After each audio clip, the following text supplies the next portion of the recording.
Ryan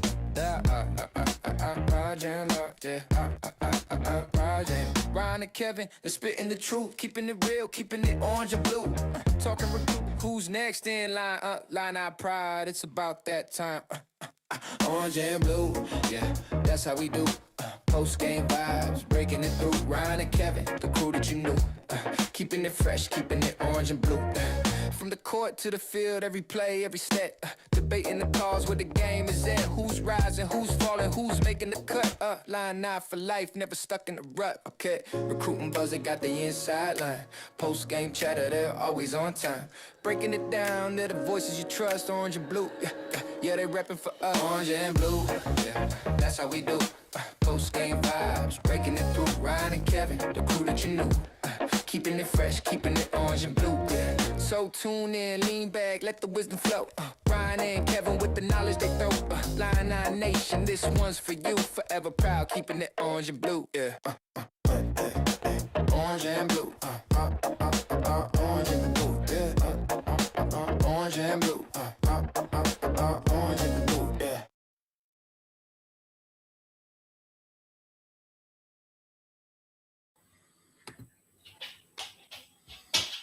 You know what, Kev? Welcome to another episode of Keep It Orange and Blue. I think 2's a company, and you know what? I think 3's definitely not a crowd. So let's have baby. Let's just when Guess who's back? Guess who's back? Back Really? again. Yeah. Shady Matt. He's back again. Shady Matt. No. Yellow friend. Yeah. So the Fade, the Deuce crew is back and better than ever. Maybe not better than ever. I think maybe Hopefully Matt got on to Arizona before they find out that Darren Peterson wasn't playing tonight, but who knows? Hey, Darren Peterson took some Imodium, bro. He's ready to strap it up. So he said, forget an upset tummy, baby. I'm ready to roll. He didn't play. I'm not he has the flu. Yeah. I'm not a KU guy by any means, but I mean, if I'm a fan of KU basketball, I mean, enough is enough with this guy. This is his 11th game he's missed. He's got his agent sitting behind the bench at every game, basically telling them when to take him out and when to play him. I'm like, it's not worth it. That's awful. It's crazy. I didn't realize that. And Bill Self's not somebody that lets people like. Exactly. And that was the whole thing. Coach Self has never been that way. Now, he's had to deal with some egos here and there, but over the years. But I mean, come on. This is just too much. The players have the coaches by the balls now with this NIL. And I couldn't do it anymore. Trust me. I mean, deal with a freshman. Jay Wright, Roy Williams, Coach K. I mean, I'm shocked. Bruce Weber. Yeah, Weber. Weber could be coaching somewhere if he wanted to be. Absolutely. He was 4 games away from 500 wins. I mean, he just didn't want to deal with it. Well, so obviously, Matt, as we are going to discuss tonight, a lot going on with Illini hoops. They come in at number 8 this week in the AP poll, which I don't really care too much about the AP poll. I think the net, Ken Palm, Torvik, all think Illinois is pretty much a top 5-6 team, right? Something like that. Yep. I think, and I think most people are looking at Illinois right now as a Final Four contender, no matter what happened at Michigan State. The team believes it, which I think's beautiful. I think that's really what matters. I don't think every team really thinks they can do that. I think this team thinks that they can. And I think everything I've seen of late, I firmly believe that. But, after a big loss like this, heading into a matchup against Wisconsin, who's a dangerous team, and beat Michigan and Ann Arbor this year, but still will have they've had some hiccups at home, some games where you're just like shaking your head. Like USC went in there and beat them. Minnesota really should have beat them. Minnesota should have beat them twice. Yeah.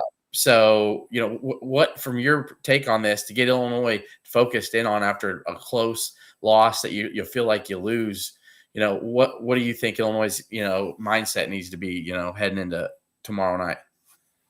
Yeah, for me, I mean, it's absolutely, next one. Let's we'll watch.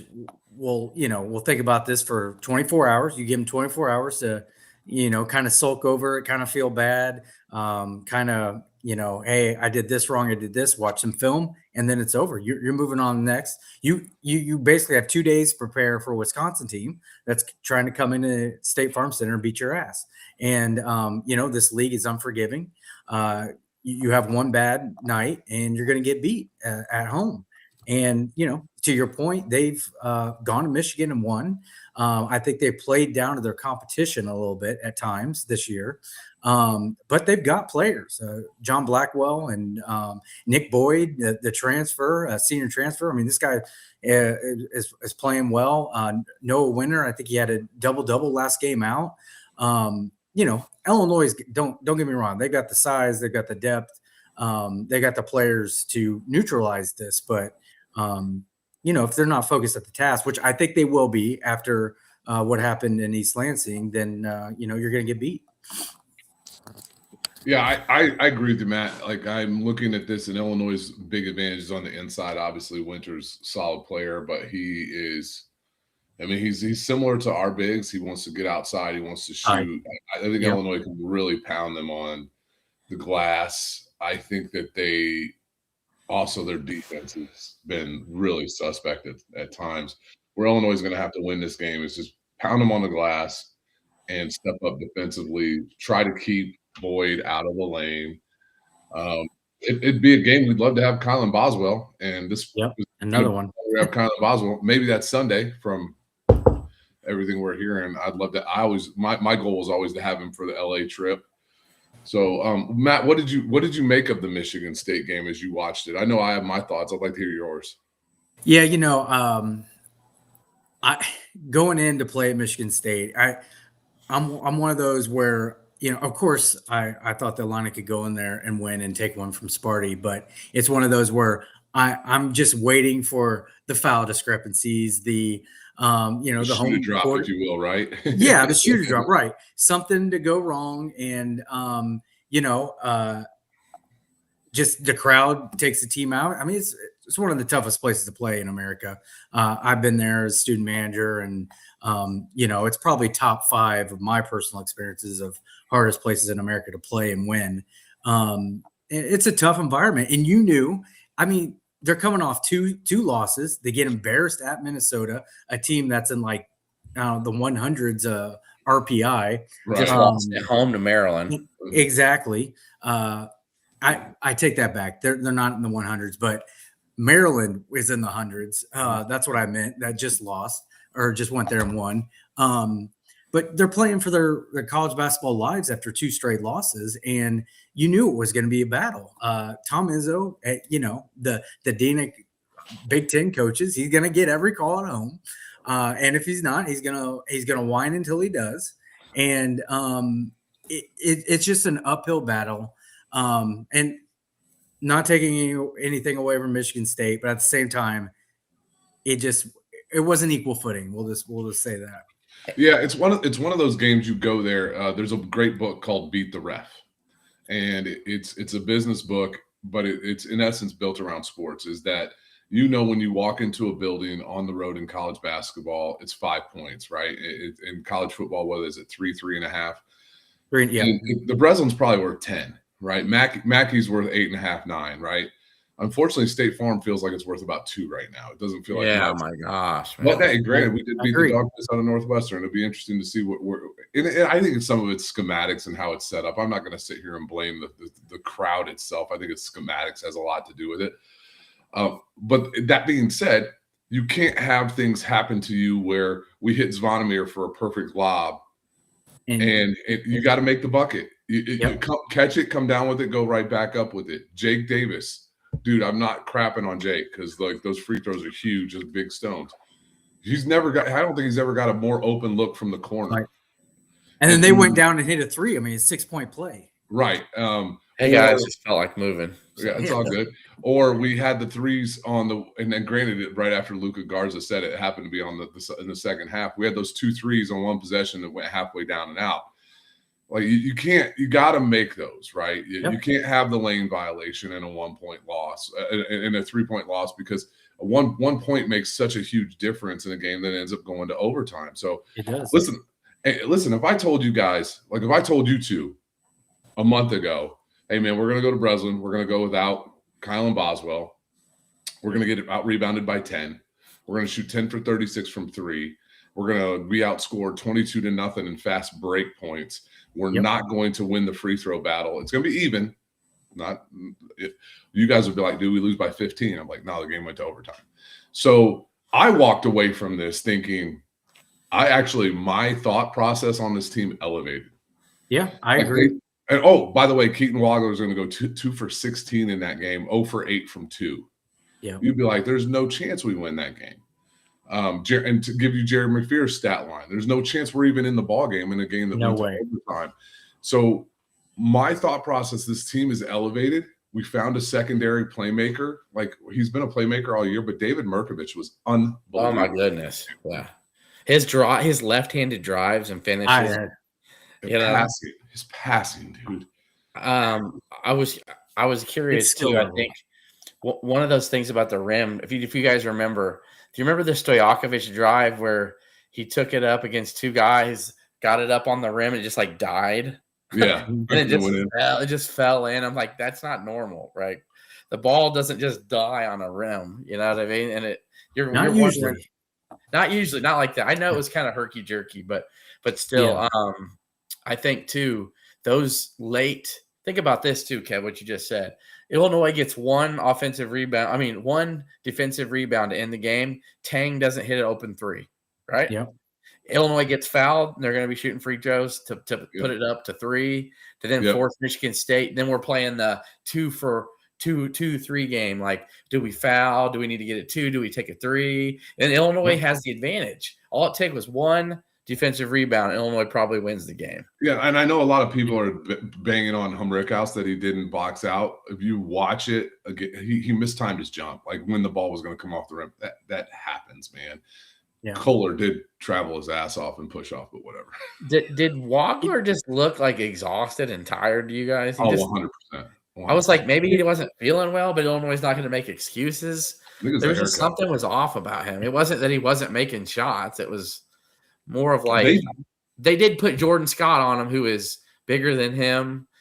You know, he's agile. That really was a great move by Izzo to put Scott on Wagler. But again, as Brad has said in the post-game press conferences and today, those are shots that Wagler, he had a bunch of shots that he's been making, you know, tough shots that he was making at Purdue, right? Yeah. Nebraska. So, but something just seemed off with him. I mean, I'm sure that's something, you know, he's a freshman, Matt. So, I mean, to us to expect him to be perfection every game is just not going to really happen. He just seemed to be a little off to me.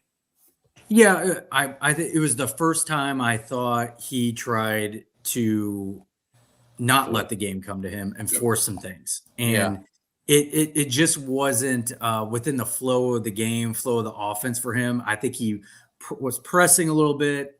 To your point with Izzo putting Scott on him, I mean, they did an unbelievable job defensively on him, made him take tough 2s. Now, some of them might have been a foul here or there that didn't get called, but they were tough 2s. And now the 3s, I thought he had great 3-point looks. Maybe 1 or 2 was a little rushed, but to your point, those are the shots he was making at Mackey on step back 3s.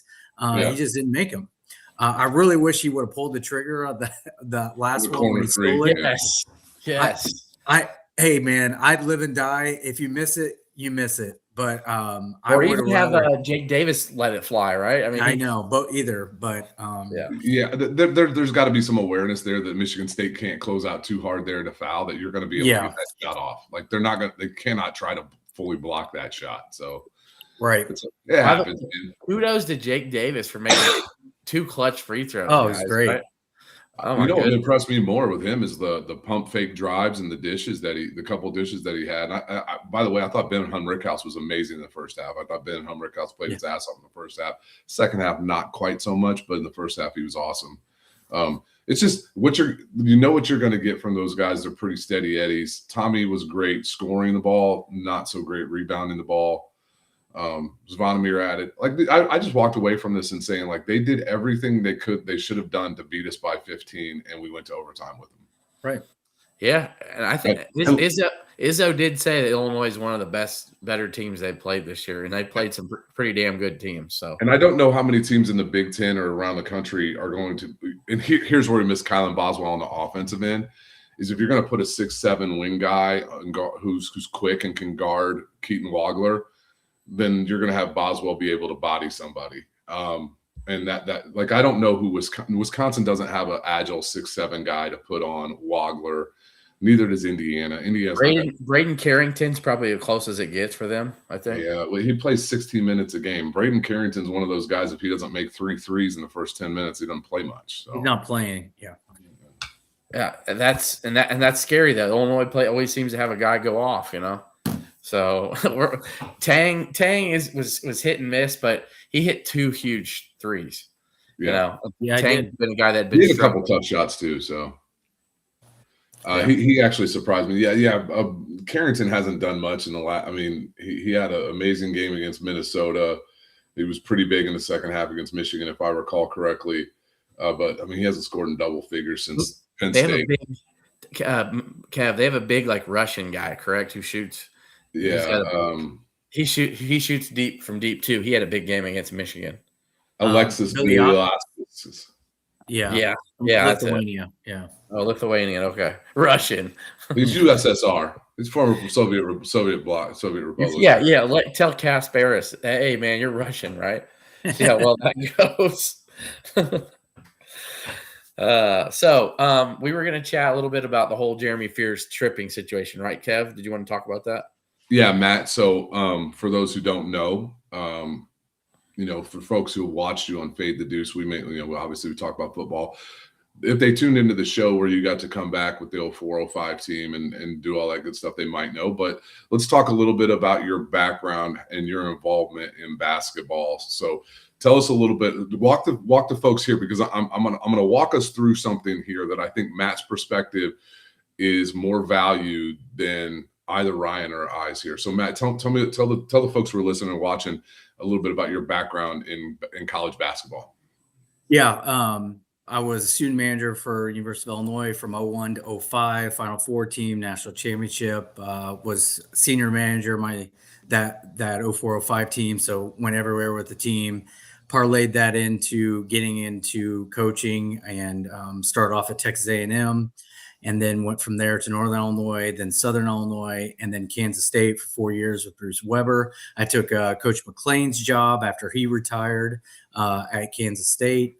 And then I moved on to Tennessee Martin from there, was there for a short time, and ended up getting out of basketball. But I coached D1 for 11 years, was around basketball pretty much my whole life, and played in high school. But starting from 01 basically to 2017, I was in college basketball. So 16 years of it. How many different coaches did you work under? So Rob Judson, who was a former Illinois player at Northern Illinois, Billy Gillespie at Texas A&M, who was an assistant for Coach Self at Illinois. I was a student manager. Like a fun guy, you know. Fun guy. I could write I could write a couple books about Billy Gillespie, but that's stories for another day. But I was a manager for 2 years for Coach Bill Self and 2 years for Bruce Weber. So I had really good coaches to learn from. Yeah, so you're talking, you literally worked for guys who have won thousands of college basketball. Thousands of college games. Naismith Hall of Famers with Bill Self. Billy Gillespie did well at A&M and then ended up at Kentucky. Right. Most of you all know that. And then Coach Lowry, Chris Lowry, I coached with. He hired me for 2 years at Southern Illinois before he went to Kansas State, and then I followed him there. But he's the associate head coach at Northwestern now under Chris Collins. All the time, and they flash of Chris Collins. Exactly. Right. So real close with them. A lot of great coaches. So my man knows college basketball. That's the whole. I'm laying the press. I'm being like a good attorney here for the folks who are listening. All right, Matt. So when you watch a guy like a Jeremy Fears or a Braden Smith, like absolute elite passing guards, would you agree? Yeah, absolutely. I mean, Braden Smith's top 10 in the whole history of NCAA in assists. He's going to be number 1 possibly if he keeps this pace up. Well, and if Jeremy Fears keeps his pace up because he's not an NBA player, he's going to surpass him maybe. That's true. So, what would you say is like? Where would you rate those guys' court awareness and understanding where players are on the court to be able to pass like that? I would say they probably have 4 or 5 eyes in the back and side of their heads. I would think their court awareness would be on 100. Right. So yeah. So awareness, if they're playing NBA 2K, if they bring back the college game, their awareness is going to be a 99 because I don't think they make hundreds there. Absolutely. So when you're running at a half a second, you're side by side with a 6'9" big from Montenegro, and you get in front of him, you know where he is. I would think so. Yes, I would. I would think you could even feel his presence before he is right up next to you. So when you stop as a guard, do you next like get off balance and stick your left leg out and put your weight on your right leg? Is that a normal act for a point guard? I would think that would be pretty unnatural for somebody with the court awareness of Jeremy Fears. This is what his other leg did, by the way, everybody. Yeah. He was coming down not like this. Oh, I just got to plant that leg, you know. Hey, listen, I understand in the review not calling it because it is subjective. But when there's a body of evidence, this is 4 attempted trips in 3 games. It was blatantly a trip. And listen, maybe it doesn't need to be a flagrant foul. It's an offensive foul. It's a foul. Moving screen. It's a moving screen. And the reason why I think Illinois fans are upset with this is not that we wanted Jeremy Fears to get a flagrant. Michigan State made a 3-pointer on that play. We lost a man. Dive fell on the floor. They make a 3, and we go in a game that goes to overtime. That's why it's a big deal. He's a dirty player, man. There's no other way around it. Every possession matters in games like that, especially when you're on the road and going against a team like Michigan State. And absolutely. I mean, even equate it to a big setting a screen and putting their hip out. It's the same philosophy as far as, hey, a leg was out, a chicken wing was out. It's a foul. It's an offensive foul. Again, you don't have to call it a flagrant, but when you have a reputation like him, it's going to get scrutinized and it's going to get looked at. If this was some Joe Schmo that hasn't had a problem all year, probably no review. We're not even talking about it, Brian. We're not talking about it. And so with all that said, Matt, about your credentials and all this, to me, I'm really disappointed in Tom Izzo. I got to be honest, because he tried to beat around the bush for 2 games about the bullshit that Fears is on. And he tries to come up with any reason that he should have played him. He kicked a guy in the dick at Minnesota. But tell me, he kicked a guy in the dick, he punched a guy in the face, and he attempted a trip in that game. Matt, there was 3 of them. In all your years, respectable coaches, guys that I don't like that Izzo wants to play the whole like, I wouldn't be okay with that. I don't teach that. And come on. That's pretty good Izzo. You know, but it's like but the point is every excuse in the book, there's no way that a coach, if you're going to take that stance, though, then just come out and say, I know what my player did was dirty, but I'm going to start him because it's a huge game. Okay.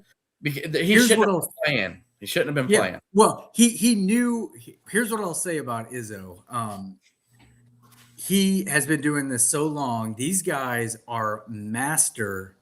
One, they could be master manipulators. They know how to manipulate.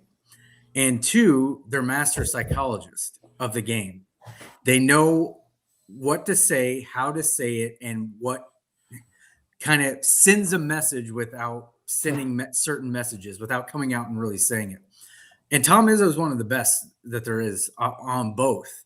But he manipulated the narrative around the whole thing by how he goes about it, and then plays psychological warfare with his own point guard and the fans out there, because they believe one thing, but Tom Izzo behind the scenes doesn't really believe that, but he's got to say it to the press to look good in this manner.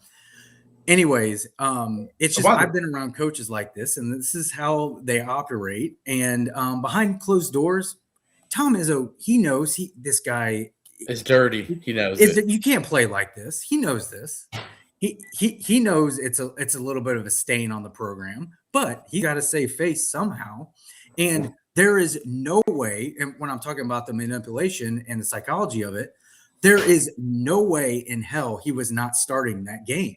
He doesn't have another point guard. The game was way too important. He was never ever bingo though. So the whole I put my morals in front of the game, and I want to teach my that's what he's saying. Exactly, that's my point. That's not true. It's a lie. It's like it's a way to circumvent the circumstances that are happening around your program. Let the fire die down a little bit. People are going to say, okay, good luck, right? Well, but they're going to, okay, he really might not, start him. So then everybody starts talking about that, takes the pressure off Jeremy Fears, okay? And then, of course, he starts him. And then this charade happens again because of what happened during the game. So it's just a funny little thing that I can pick up on here and there.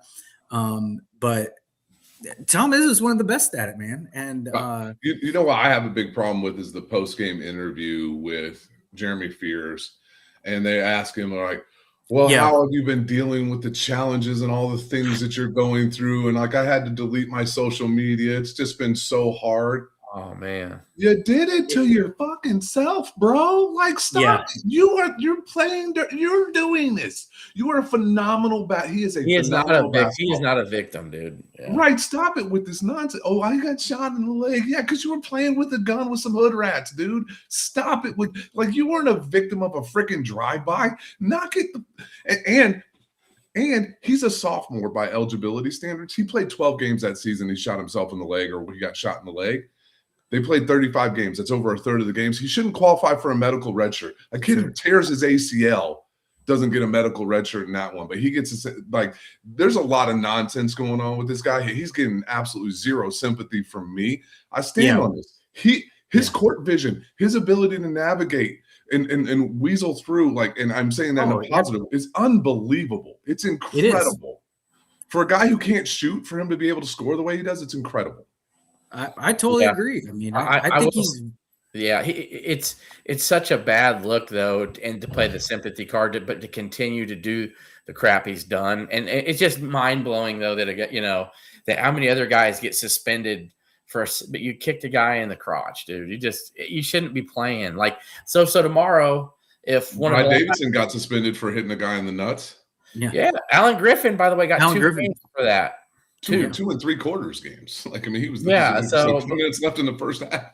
But I will say too, Ant Wright, who big time on social media, does a great job with his post game. He goes and he replays the game and he shows the missed calls where the officials and how it affected the flow of the game and the team. Illinois had 11 missed calls that went against them that were big factors of free throws. And Michigan State had 5. Michigan State only had 5. Yeah. So it was literally like putting them in the bonus, 6 extra whistles that really went against Illinois. They probably shouldn't. I'm sure some Wagler drives that weren't called fouls, and probably a couple Fears fouls that weren't. Like Tomislav Ivic's 5th foul was a joke. It was bad. It was bad. I mean, you have a game in where you have Jake Davis set a blatantly hard screen. Could have been called an offensive foul. Absolutely. Yeah. Then you have Scott, who throws an elbow at his head that could have been reviewed for a flagrant. And it's a play on. It was like 1980s, 90s NBA. And then we call a tiny little hip bump that barely even occurs a foul. And then the next time down, David Merkovich and Cooper meet like this. Hey, Cooper maintained verticality. It shouldn't have been a foul. But the fact of the matter is, like, if we're going to call a ticky-tack on one end, how are we not going to call a collision on the other? Like, it blew my mind. Like, I thought the game was called really well until about 5 minutes left in regulation and OT. It's wild how those moments can get too big for these veteran officials sometimes. Like, you figure when you're in battle for thousands of times, these guys, it's not like it's their first rodeo. You know? I will say too, it's real when you got that home crowd and you got that adrenaline going to to call fouls for the home team. And I'm not just saying for Michigan State. I'm saying I've been at Allen Fieldhouse. Have you felt that in Champaign, Kev? Matt has. Matt has an 0405. I guarantee it, dude. Yeah, I mean there were certain. Okay, all right, okay. Well, it was there were certain. man. There were certain games. I remember Iowa. Frank Williams were playing Pierre Pierce and those guys, and we were on his ass. I know they were rough and tumble games, but we got some calls then. But it's human nature to want to appease people that are there cheering for their home team. I don't know how else to say it, but Larry Smith on you get caught up in it. Larry Smith, one of the founders of Illini guys and longtime college sports reporter, very well connected, talks about the white jersey advantage. And he talks about it, and he goes, you look at it, because he talks more about it when the NCAA tournament rolls around. But it is a bigger advantage, obviously, when it's your home court. But he goes, it does make a huge difference. Matt, with that being said, when you were working with guys, were there officials that, like, when Bruce knew who was getting the game, or Bill knew who was getting the game, or Chris, so you're like, oh shit, or like, oh man, I really like that guy, that's a solid official? Yeah, I'd say Was it there would be sometimes. We'd always knew sometimes in Valley games, during the week, like a Monday, Tuesday, like right now, like we get a Higgins. Right. No, we get a John Higgins that would be going to Illinois maybe for a Tuesday game, but he'd be in Carbondale on Monday night. Right. And we get really good crews. Right. In fact, I was watching the Drake game tonight. Shout out my Tuscola guy, by the way, had 33 tonight, Jalen Quinn. Let's go. But Air Raj got it done. Valpo won. How's Valpo? Has he got him going pretty well this year? Yeah, they're having a pretty good season. He lost some really good players he had developed. He did. They had a good year last year too. Yeah. But they had a really good crew on that game tonight at Drake. So, but yeah, you've got a couple. I remember when he was coming through the ranks, like a Vern Harris, who is he was out on the West Coast a lot, but he started and did some Valley games, and we just we're not a fan. I remember at Southern Illinois, we got teed up before the game for dunking, and there's just some nonsense. But it's not high school basketball stuff. Yeah, it was crazy. But what was it? Ed Hightower and Ted Valentine, guys like those were guys I in your heyday at Illinois. I remember those guys, like, we're always like, Teddy Valentine, go away, man. Like, it was like, wasn't he always the guy, the ref, who like needed the spotlight on him, right? TV Ted, man. TV Ted, yeah. Always needed the TV time. Yeah, I was just like, come on, dude. It was Ed Hightower had like the big bob, right? The big, yeah. I actually liked him. I thought he was superintendent of schools down in Edwardsville, Illinois. Eddie Hightower. He was a superintendent of schools in Edwardsville, Illinois. Okay, but no wonder he did a lot of Big Ten games. He lived in Big Ten. He did. Yeah. Bo Borowski. Oh, that's a good one. But David Warren, Bo Borowski. Bo Borowski did a lot of Valley games when I was in the Valley at Southern Illinois, and he was an up and comer. I wasn't that. Thought he retired. He wasn't that well liked, but I will tell you, he turned into a very good ref, I think, in the end of the. I agree. I thought Bo was really solid before he retired. He was. Larry Soroka's a guy I think the guys like. Yeah. It's just interesting fodder for somebody who's been closer to it than any of us. So yeah, I would say the coaches like refs that come up and will talk to them during the course of a game. It might say, "Hey, man, I missed this one," or you're right. Refs that are obviously some confrontational, not usually a fan. Well, I guess Kevin decided to leave us. So the ref talk was too much. Yeah, it was too much for him, man. I don't know, but looks like Kansas is taking Arizona. It's crazy. Up 6 with 4 minutes. I need you to ask nicely to rejoin, Kevin. Okay, here we go. Okay. I just had a little connection error there. I never stopped hearing you guys. That was weird. Yeah. I didn't realize Jaden Quinn was a senior, but man, he's having a Jalen Quinn. Sorry, he's having a really good year for those guys, averaging 20 a game. He really is. I mean, he's on the cusp of being first team all Missouri Valley. Could he get a lawyer and get a 5th year maybe if it need be? He's playing really well for him. I want the guy from Sam Houston State to get a 5th year. Did you guys see the highlights of that guy going around today? Oh my gosh. No. What about Southeast Missouri State kid? Yeah. Dude that's got a 45-inch vertical that's dunking on every dude. Have you seen his highlights at SEMO? Like he's got 3 tomahawk posters.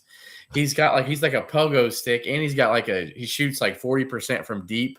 He's like the reverse Kendall Gill. He's a lefty and he dunks righty. Righty, yeah. It's like Almarava or something like that. Yeah, he's good. All right. Well, hey Matt, what walking away from this, like this is our first time having you on during the basketball season. Give us your overall thoughts. Where you think this team can go? How bullish are you on this Illini team moving forward? I am the most bullish I've ever been on an Illini team since 04-05. I think they're that talented and that good. I'm not just saying that. They have everything you need to win in March. I think in years past, there were some glaring holes here and there. Not saying that they couldn't be done, but the defense wasn't good enough, or we could only spare to play 7 guys. I know we're kind of playing that now, but we have Kylin out 7 or 8. But once we get him back healthy, it's the deepest team we've had. And I think they're deeper than 04-05 team because we only played 7 then. Some sparingly Warren Carter. Warren Carter, right? He was the 8th man, but that was really it. So the metrics all point the right way. I think they're building toughness as they go on, and I think that's why it was so important at Michigan State. They showed me that they can be tough, they can play tough, and I'm just excited for them. I think sky's the limit. Everything they want to accomplish is still in front of them. They can still win the Big Ten. They can still win the Big Ten tournament. Yeah. How much will bringing Boswell back mess with team chemistry? It's a great question. I know some coaches think, man, I don't know. Should we put him in slowly? Should we not start him? I think it's one of those like a TSJ thing. Remember when Terrence Shannon was suspended, right? Right. You had to reincorporate him, and you could see took a couple games. It does. I think it's at least going to take a half or 2 to figure it out a little bit better with him. But you can't. I mean, he's your senior guy. He's your defensive stopper. He's averaging 14 and 4.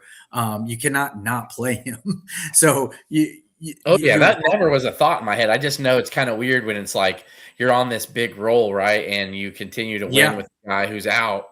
And then all of a sudden it's like, hey, here you go. You're back again, man. And they're going to be like, wait a second.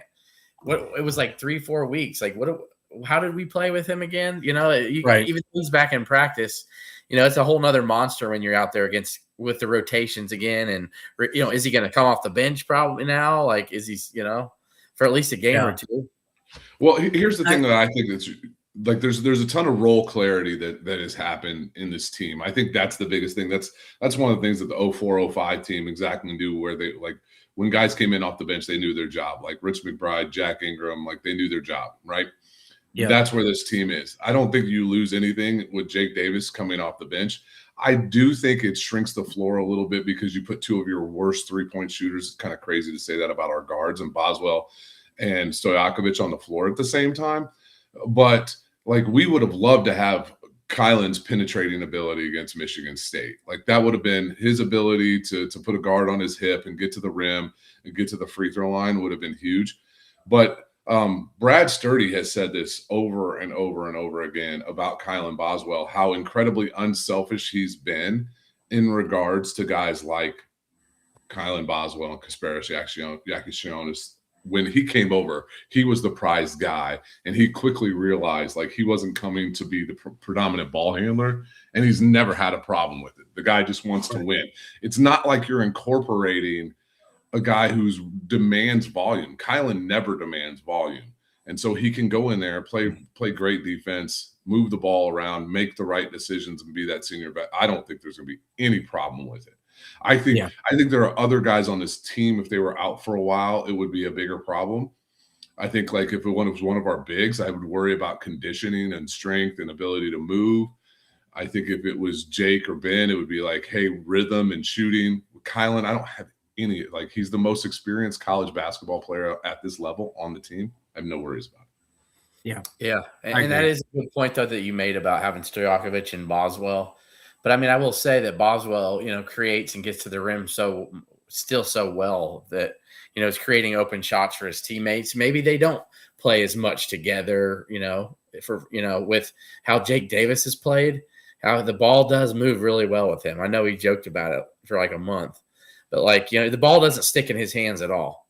No. And I know at times with Stojakovic, he can kind of hold on to that thing for a while where you're like, just get rid of it, keep moving. So, I think that it was just a question for you, Matt, about, how long you thought it took to Matt. I can tell you this, though, having him guarding Fears would have been interesting, right? Oh, it would have been, he keeps him out of the lane. And even when you're in that zone, Fears is able to snake through, and then they basically pin off the backside with the big, and you couldn't stop it. And I think Brad would have been more likely to stay in man during those stretches because which he knew which would have decreased the rebound margin. Exactly. And he would trust Kylin Boswell to guard him. But he knew that, hey, we can't keep Fears in front of us now. Let's zone them. They're not great shooters, which I've got no problem with the play in the zone. I think the zone's been pretty decent. But to your guys' point earlier, I got out rebounded by 10. It just can't happen. Yeah, Big Z had a couple where it's like, just hold on to the ball, dude. He had a couple in his mitts. Yeah, there was a couple of them for sure. Yeah. So I think a Lamar Wilkerson would be a guy he could guard Sunday against Indiana, maybe, right? To kind of shut his water off because he seems to be having some big games for Indiana of late. They beat Oregon tonight, 92-74. It's like I want that net to just push up just a little bit because they're almost to 30, which would be a quad one win, and Northwestern's right there on the cusp. They're 79, 75 would be a quad one win.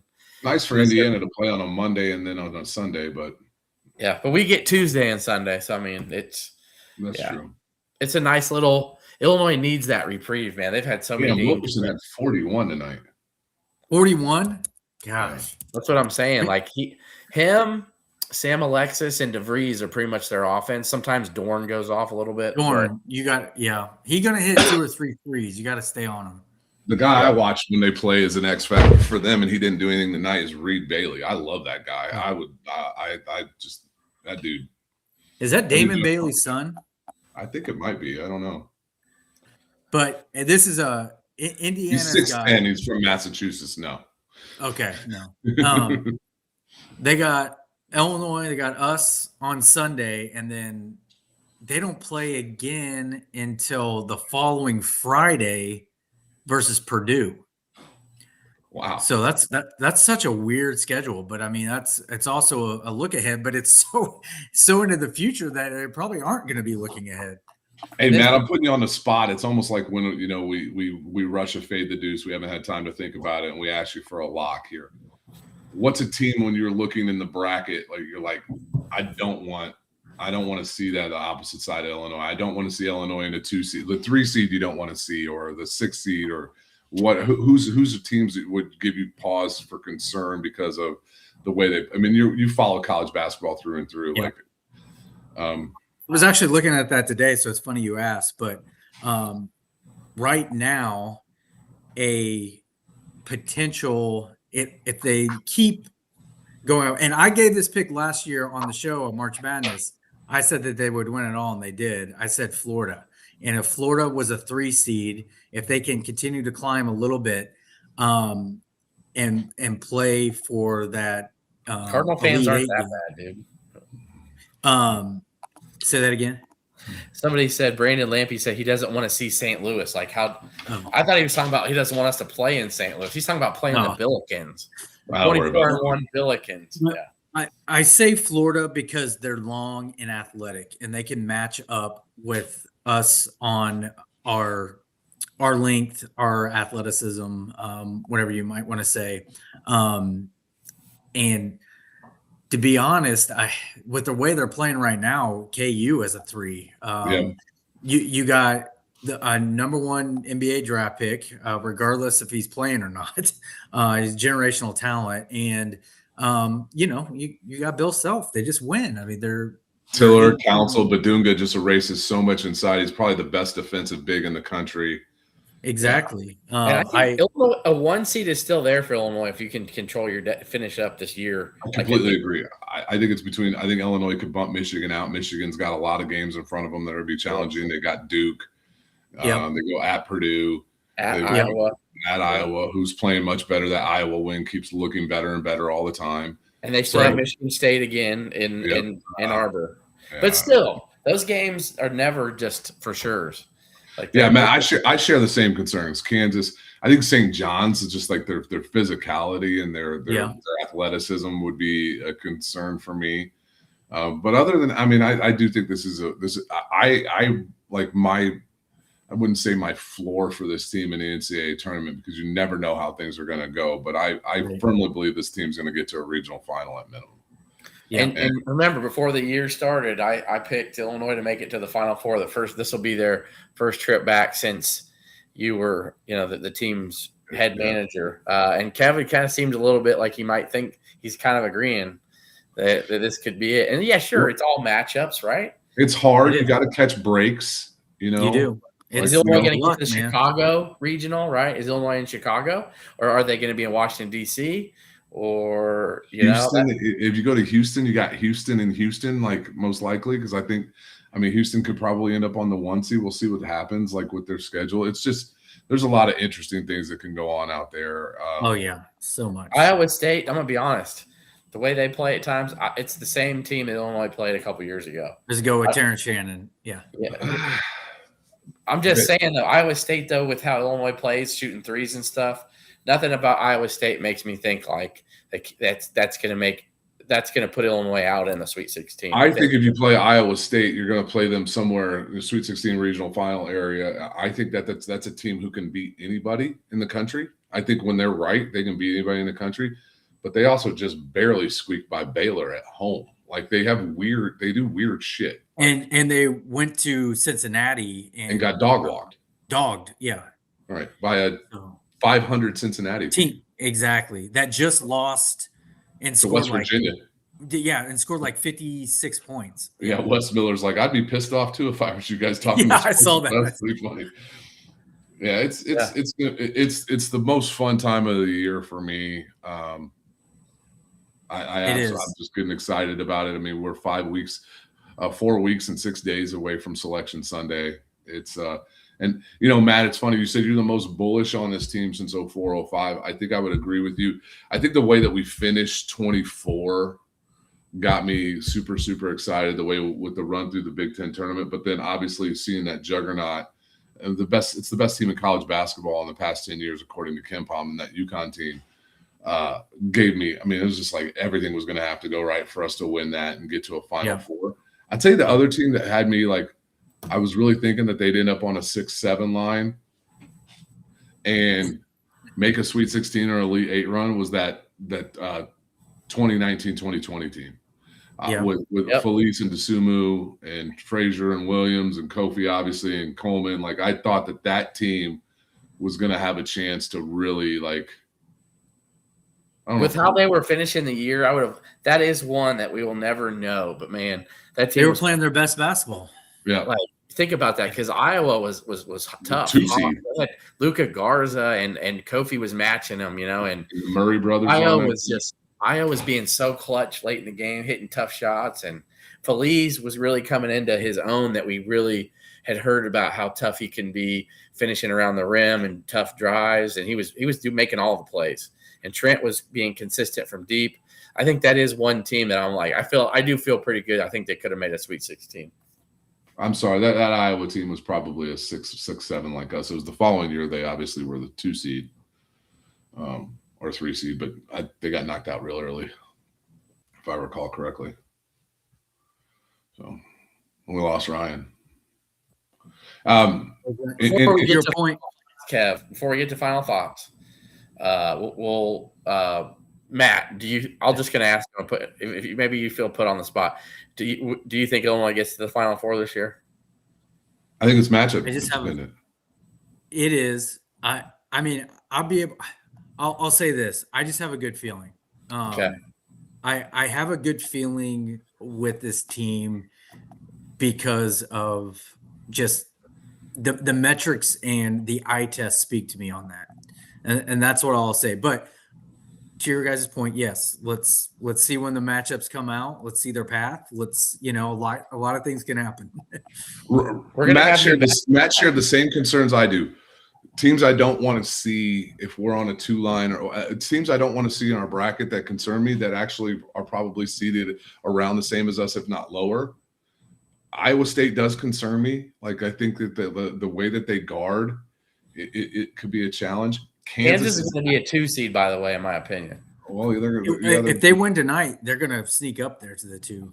Right. Kansas, Florida, obviously, they're just the athleticism of their front line, and who's their defensive stopper? Dude's so tough. Can't think of his name. Their guards can be suspect though. Guards can be very suspect. You look at the teams that have won the national championships in basically in the KenPom era, and I went and looked at this. It's 2015, 2016, when the shot clock expanded to 30 seconds, reduced to 30 seconds, excuse me. And Illinois is right there in the realm with a net rating on KenPom. With the number 1 offense and number 22 defense, Baylor had the worst defense to win in the past 10 years. We obviously know that Baylor defense was a little bit better than that. They were hurt by COVID. I think our defense is better than 21 with Kylin Boswell. And they had an NBA guard drafted in the first round. So Illinois matches those. The teams that don't, where's Michigan's NBA guard? Unless you're counting Axel Lindenberg as a guard. Where's Florida's? I don't think Boogie Flan is an NBA guard today. I don't see him being drafted in the first round. But I do think those teams can give you problems. Teams that in Houston, I want no part of Houston for as long as possible. Like, honestly, I probably would predict them to cut down the nets today because they can score. They have in tough as nails. In the Sampson era, obviously we know they can defend, but Fleming's adds such a scoring punch to them. They have a top 10 KenPom offense. I mean, they're making them in an Elite 8 is possible as a 2 seed. So, yeah. They got the number 4 offense in the country. Like, but if you get their bigs in foul trouble, they're in a world of hurt. We saw that when they went to Texas Tech. So teams that don't, I mean, Duke doesn't scare me that much. I think we would match up rather well with Duke. I think we would match up fairly well with Arizona. So I think we match up well versus Michigan as well. I do too, and I'm looking forward to seeing that. Getting Mara out there guarding Tomislav or Big Z. Hey, is it Jake Davis wig night tomorrow night? Yes. Oh, yes. Nice. That's first great. 800 didn't get a Jake Davis. He deserves stuff like that. Get a little juice to the crowd. I'm a little worried about a sleepy Sunday crowd Sunday at 11. Right? Is it 11 or is it noon? It's noon. It's noon. I like CBS. We're the only ranked team that plays on Sunday. So and That's no football. We're getting a lot of eyeballs on that game. But you know what? This team is not fazed by crowds. It just doesn't. This doesn't bother them. Like they're just they take on Wagler's perspective, and these foreign guys don't give a shit. They just want to play basketball. So funny story. So I won't say who told me, but it was a guy from Press Row, and he's listening to the banter between the Montenegrians and the Serbians, and they were like, David Merkovich comes up and asks the media. He goes, "Northwestern rival, right?"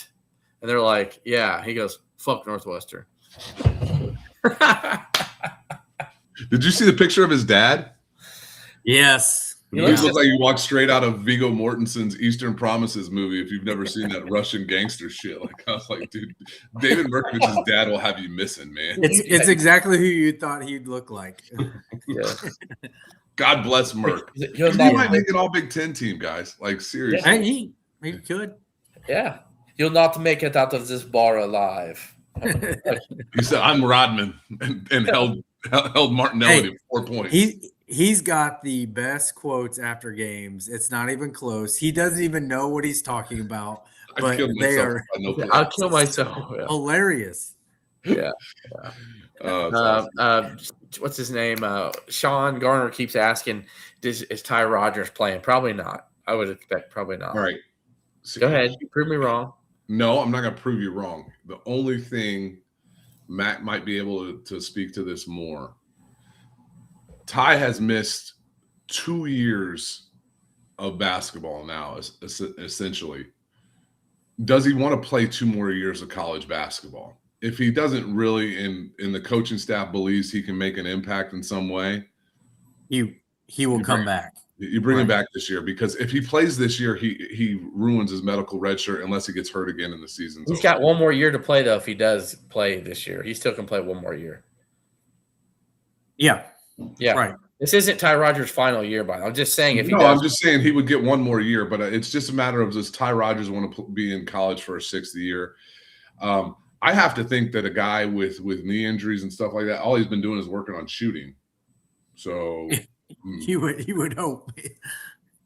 Maybe Kansas beat Arizona. Does that maybe move Michigan to number 1 now? This is done. Bill Self's going crazy. 1-4 without Darren Peterson. They basically said, F you, DP. We're going to win this without you. Yeah, those hair plugs are looking sharp, man. I don't know how he does it, but it's starting to flip up in the back, though. That's why he's Did you ever see him, Matt, without his rug on? You ever seen it? No, but it's there. Yeah. It's like, bro, just let it go, dude. You'd be all right, man. You'd be fine. I think it was happening when he was in college. Did he wear one at Illinois? I didn't. Yes. They thought there was a rumor that he did, yeah. Okay. It was a good one. This one's not.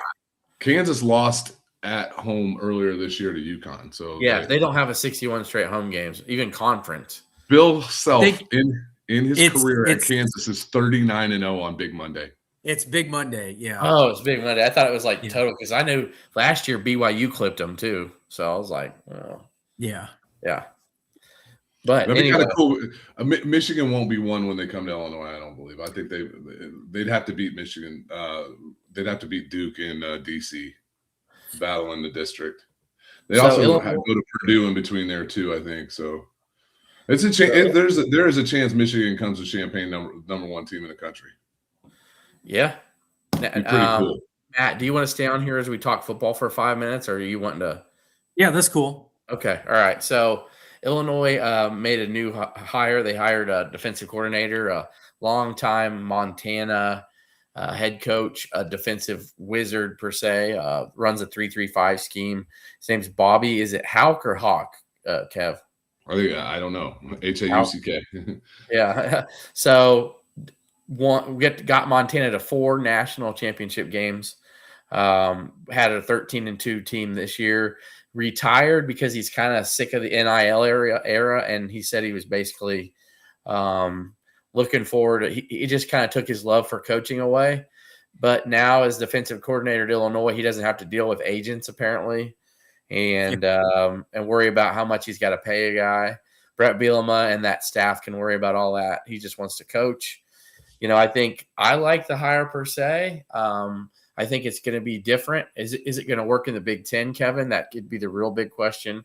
But I think it is going to be something for at least the first year that's going to throw teams for a loop, because, they're not going to be playing a bunch of teams like how Illinois is going to play. So I guess it's more of like a frantic blitz covered packages of, you never know where the blitz is coming from, with 5 defensive backs, 3 down linemen, and 3 linebackers. So your take, Kevin. I think a 3-3-5 is probably more conducive for what Illinois has coming back. I think that he might actually bring there might be a Montana guy or two that would be worth coming to Illinois that we might be able to snag in the portal. I think that he is going to be a great ear for Brett Bielema to lean on. That's wild what Jason just said. But and Kevin, I'm going to make my point of this just real briefly. the reason that this probably doesn't seem like the guy that Brett was alluding to and waiting to the Super Bowl is because they had their eye targeted on another guy. Chris Partridge. Chris Partridge from the Seattle Seahawks, the outside linebackers coach, that I was told literally had a principal agreement and just never really officially signed it. So I posted on X that Illinois was going to be targeting him and looking to finalize. He backed out last minute. And Bielema had his eye on Hauck too, Bobby, the Montana coach, in case that fell through. So obviously he pulled the trigger today. So that's why it's like it just didn't make sense to wait after the Super Bowl. And this guy's never called the defense himself. His brother has, apparently. Well, I mean, there's also a defensive line coach available. I wouldn't be surprised if his brother comes with him. Yeah. And you look, you say, all right, 3-3-5. What do we do in run heavy? We're facing run heavy teams. Well, Illinois has a linebacker playing safety, and Matt Bailey, who is probably one of the best run stuffing safeties that you could possibly find. So that in essence gives you a seventh man. I would not be surprised to see Illinois move safeties up in the box a little bit more in a 3-3-5. You get Xavier Scott, Juice Clark, and Matt Bailey on the field with some other guys. And so, like, I listen. The guy has a pedigree, like you said, Ryan. He's got 4 national championships that he's coached teams to. If you remove his, I mean, he's done phenomenal. You take out his UNLV years as a head coach, right? He's probably like 166 and 60 as a head coach. Right. Yeah, I mean, he's got 166 and 92, and 49 of those losses were in 5 years at UNLV. So I think the guy knows how to coach football. And I'm listen, I wanted Partridge. I wanted Partridge really bad. Like, I really like that hire. I like somebody who's spent time under Jim Harbaugh and Mike McDonald, now a Super Bowl winning coach. So, yeah, he plays the safety 7 yards deep. So that's in essence having a safety almost in the box. Yeah, and so I'm sure his brother will come along. Let's just keep it real. It's be very different than Miles Scott 30 yards deep. So, yeah. So it'll be different. It'll be fun. So it will be. See. It'll be interesting. Yeah. So I think, you know what, though, spice it up a little bit, right? If Bielema, I agree. It's like we saw what it was. Let's try spice it up, and maybe this can spark something different. You know, I mean, it is what it is. I think the offense is going to be pretty good, but that's what happened. I want to see the spice it up, and I want to see aggressiveness. Yes, that's what this defense is. They blitz a lot. I know. I that's what I look forward to. We'll see how it plays out. So the last thing we're going to do here, Matt, is we always do final thoughts here. I'll go first, and then Matt and Kev, if you have, they'll give you a chance to think of something. Matt, I'm sure you got something, but okay. Yeah. I don't want to take low-hanging fruit, but, you know, I will say congratulations to Devin Witherspoon and the Seattle Seahawks for winning. Awesome. Yeah, dude. He'll be back. Matt will be back. Anyway, connection issues. But, dude, Spoon, I think, Kevin, in my opinion, could have easily been the MVP. You know, I think. Yeah, it's tough when you got a running back that runs for 135 yards. It's the most since Terrell Davis. So, yeah. Yeah, it is hard, but I think the impact Spoon made defensively was huge. I think, you know, the strip sack that pretty much ended the game, right? And then the big sack earlier in the first half, plus he had a bunch of hurries. Walker deserved it, but I think behind him it would have been Devin Witherspoon. So congrats to Spoon and the Seahawks for winning. They got a little redemption from the Super Bowl, Kevin, that they should have never lost to the Patriots 10 or 11 years ago. You know, I know that won't take the sting away from that. Also, shout out to all the Illini fans who went and showed up at the women's game against USC. I know Illinois didn't play like a team that was super excited to have all their fans there, but Shauna Green's building something. This is a very young team, and I'm happy that 13,000 people came and filled up the State Farm Center. Right on. Well, it's about that time. I'll speak to this. I give the Hawk hiring B-. It doesn't knock my socks off. The guy's got good pedigree. We'll see how it goes. I'm very excited, though. Illinois men's golf will kick off the season Monday after our show next week. Be excited to look out for Dane Huddleston, Utah Valley transfer, had a phenomenal fall.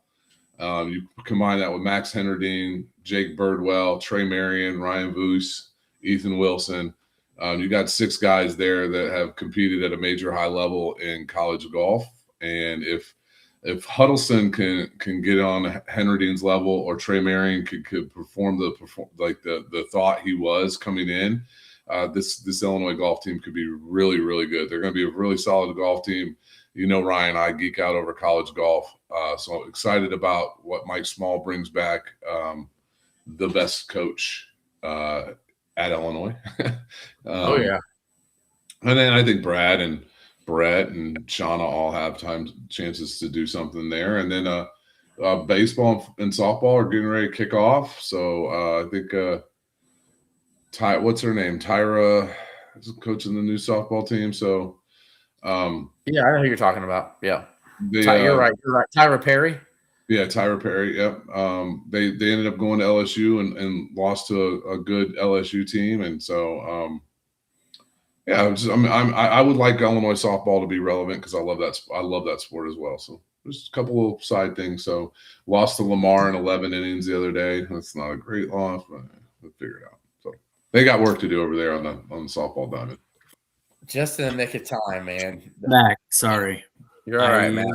Did not have my power cord plugged in. Hey, Matt, did you get the information on the 4-5 pick and roll that we talked about? Or?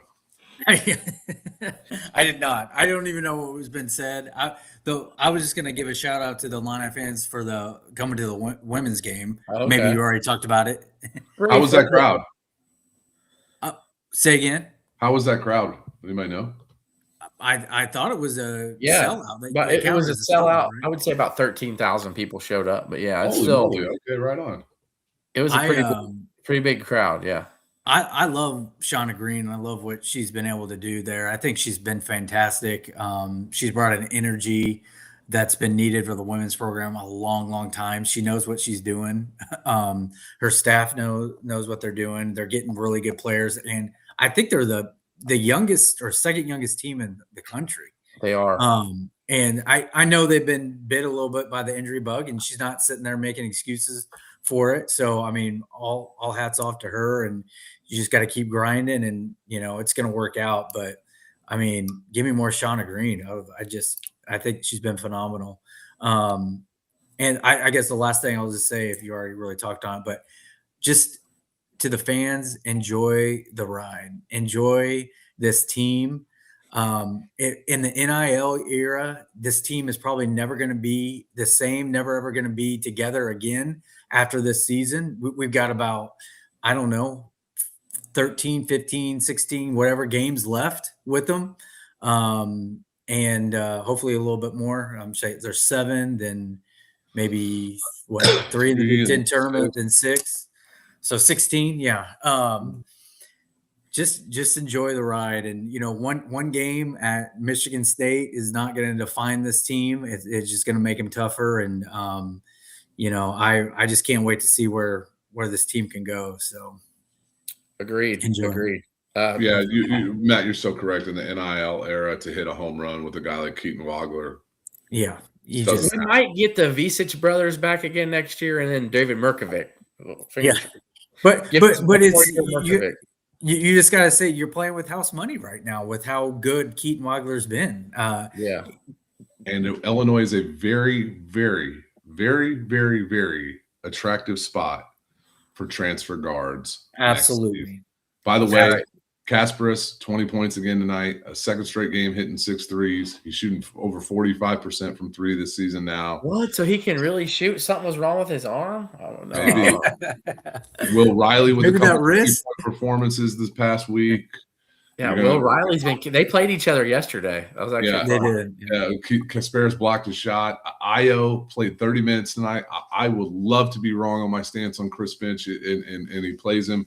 Played 30 minutes tonight, had 21 points. I told you, Matt. I told you, Kev. I didn't think Finch was going to play him, but he played the second, the most minutes off the bench tonight. You got Terrence Shannon Jr., who's back healthy now. He's going to work out for the Iowa Wolves. Like, you got guys, young guys in the NBA making contributions. Keaton Wagler is going to be a top 10 pick.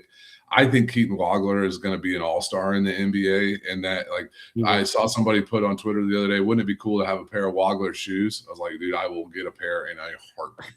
I hope my sister-in-law still works at Nike, and I'm going to get those. Like, I'm going to go to like the shoe drop if that happens. Like, yeah, I'm thinking about getting a pair of his actually game-worn shoes from this year because what they could be worth. Yeah. You know? So it's just, it's a lot of fun. It is. Matt, what did you have on the over/under of NBA fights tonight? Was that 2 or 3? I didn't have the bet. Musa Diabate throwing haymakers, bro. I need to watch the video. I saw a couple comments about it, but I haven't seen the video yet. But Isaiah Stewart left the bench in street clothes to go beat Miles Bridges' ass. Yeah, and Bridges was swinging on him. It was dude. Ask LeBron about Isaiah Stewart. He didn't want none of that. Yeah. Beef stew. Right. Yeah.